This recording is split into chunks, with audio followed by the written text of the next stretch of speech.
Hey everyone, welcome back to Not Done Yet, the learning series for people 50 plus with something to say, something to build, and something to prove. I'm your series host, Rob McIntosh, and today I'm going to walk through how to take your spark of a business idea and turn it into something that can grow into your next chapter. Here's a quick recap of the topics we'll be covering in this series. If you have any questions or would like me to cover something specifically, you can reach out. I would love to hear from you. The contact information is provided in this presentation, and it'll be posted on my Not Done Yet social communities. Today is session 2, developing your business idea. Now, you might be asking, what do you need to do first? What is the order of operations? Should I do one thing first before I do something else? Where do I go for information? After today's session, you'll learn how to take a personal and professional inventory of your strengths and interests, build a foundation for your business idea, and find mostly free resources to help define your market and your customers. And here are my Not Done Yet communities on LinkedIn, Facebook, and YouTube. You'll find links to the recorded sessions, series resources, and our quick takes sheets, which are companion pieces to the session today. As of December 2023, small businesses made up 98% of all business in Canada. It represents significant job creation. There's diverse representation, and small business really drives innovation. When people talk about innovation, they may picture Silicon Valley, but the truth is, small business really is the heartbeat of every economy. And when you start a business, think of it as you're infusing your creativity, your knowledge, and your resilience into the economy. Small business really is part of a bigger picture.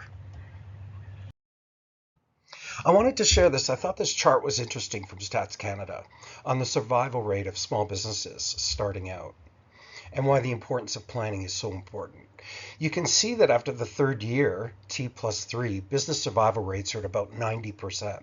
But by year 7, you can really see the benefits of either joint ownership or having an additional resource, for example, like AI.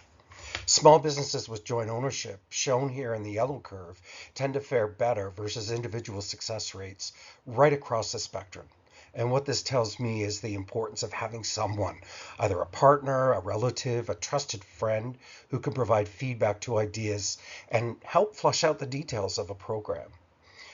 And also having a resource to bounce ideas off of, to trial new ideas and divide and conquer tasks. And that's where I use AI, which I'll go into detail about.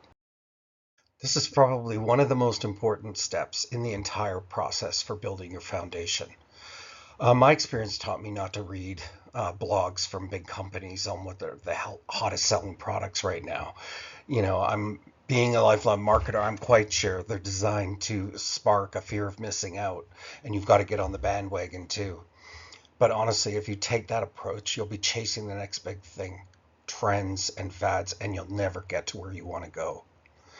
In my view, everything starts with asking and answering key questions about yourself. This is where we have to take a personal inventory.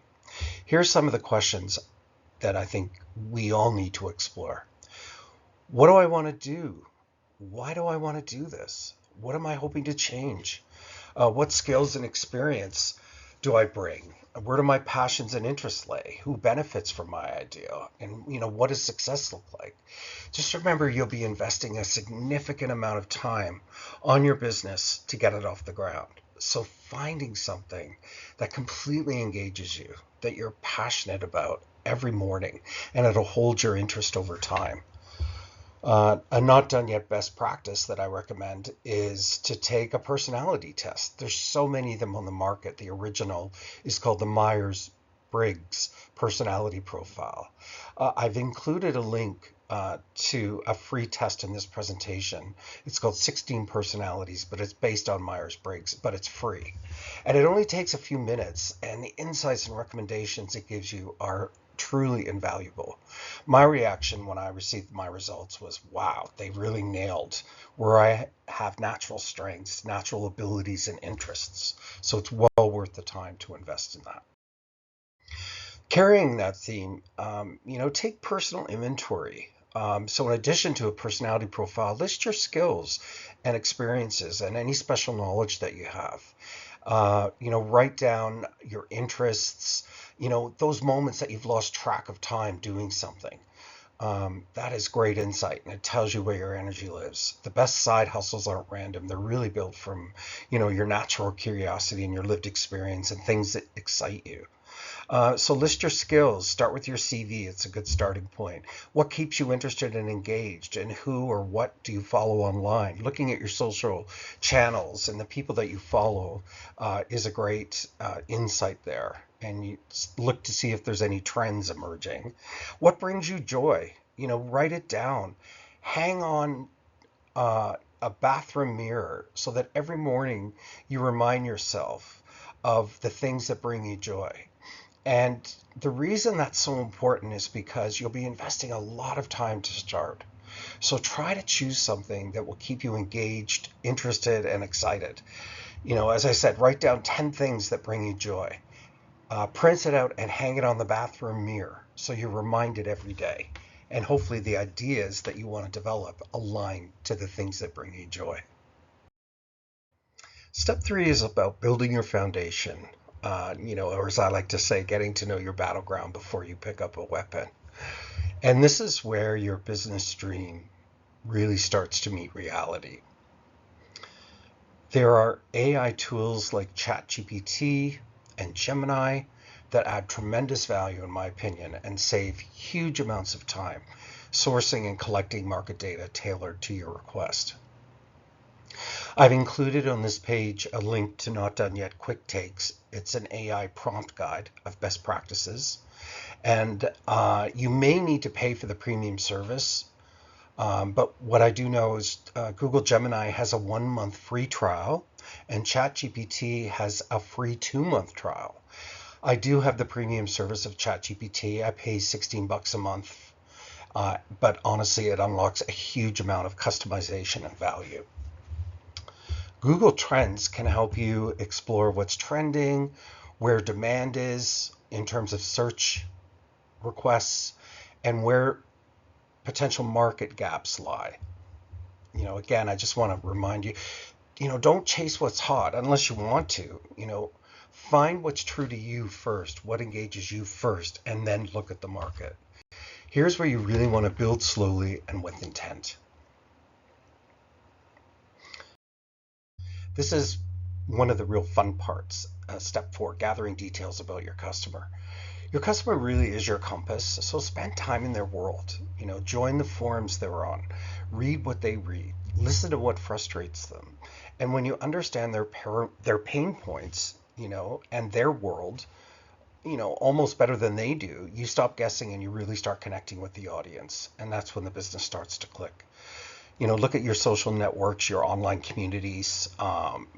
Facebook has an amazing array by, virtually every size and every, type of discussion you could ever want to have with another person. You can track top companies in your niche, in the market that you're considering. I can upload a template, a competitor tracker template that you're welcome to use. And also, too, one thing to keep in mind, look at the tone and how these companies sell their products or services to their audience. What words do they use? How do they describe things? How do things look on their homepage, in their email communications? Another suggestion or best practice is to sign up for as many email communications from the companies that you admire in the potential category that you're going to be going into. They're a wealth of information. I wanted to share some of the pain points that I've experienced so far in the spirit of transparency. Any presentation that I signed up for or webinar, to me, it always felt more like a sales pitch than actual help. And in my opinion, the information just lacked a bit of meat. There was a lot of what they do, but not a lot of how or why they do what they do, or why their process is the best one. The answer's behind a firewall in many cases. YouTube is great, but I did find learning about apps could be hit or miss. Some of the videos are great, no doubt, but others were outdated. The version they were demonstrating was not clear, and so I ended up spending, 15, 20 minutes and wasting my time. And I also felt some of the presenters rushed through critical steps. What I've observed, my opinion is the developer communities are leaving it up to creators to explain how their apps work. And that's a problem in some ways because there's usually a sales pitch involved. I want to hear from the expert on how they created their app and what it's great at doing. And that usually means the source. I tried an enormous amount of apps when I started, and I now have my favorites, which I'll talk about in an upcoming session called Learning Apps, what to look for when evaluating them for your business. I just want to take a moment and talk about AI. Some would argue that generative AI tools are the most powerful and exciting technology that has come along since the internet was launched. But what I can say from my experience is once I brought AI into my business, if you're like me, you'll learn how to ask better questions, how to test the information for accuracy, and how to apply the answers effectively. What I do is give AI all the heavy lifting so I can focus on other elements of the business or other projects that I'm working on. I also ensure that all the responses are evaluated for context, empathy, imagination, and accuracy. In upcoming sessions, we're going to go deep on understanding AI tools and techniques, and I can't wait to show you and talk to you about my journey. So in short, this is really the quiet part of building your foundation, the contemplative part, reading, observing, testing, but understanding is the real shortcut. You can't outsource curiosity. It's what separates the dabblers from the doers. So invest in the time you have to understand you, your idea, and the market. And again, just a quick summary here, my Not Done Yet communities on LinkedIn, Facebook, and YouTube. You'll find links to the recorded sessions, series resources, and our quick take sheets, which I've mentioned throughout the presentation. And they're companion pieces to today's session, but you can use them for anything you like.